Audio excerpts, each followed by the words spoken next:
नमस्कार प्रणाम भैया। हम भोजपुरिया गायक सौरभ स्नेही आप सभी श्रोता सुनोइया भैया चाचा के पैर छू के प्रणाम करतानी। आज हारमोनिया पे हमार पहला लाइव वीडियो हमार धमाल रिकॉर्ड चैनल के माध्यम से आप सभी के बीच जा रहल बा।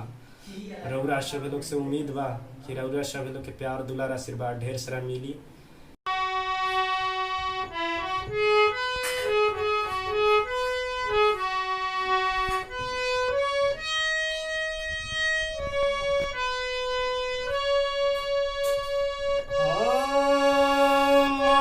सपना के महल बनावे मन सपना के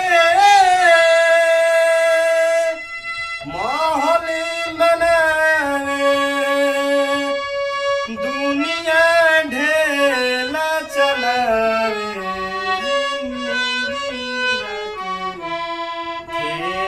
समझे में नया जिंदगिया के खेला समझे में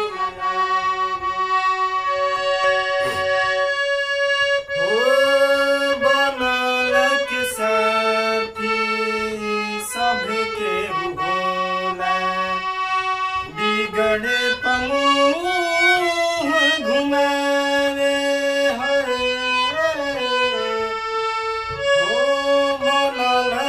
साथी सबके भूला बिगड़े पमुँह घुमावे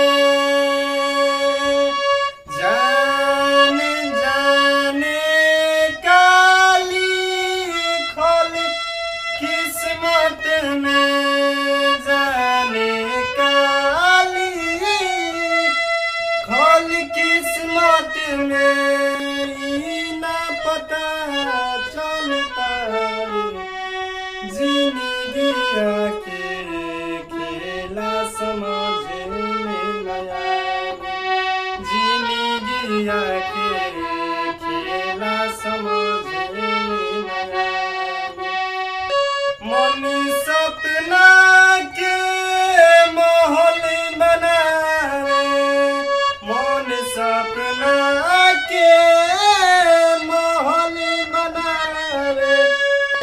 दुनिया ढेला चलावे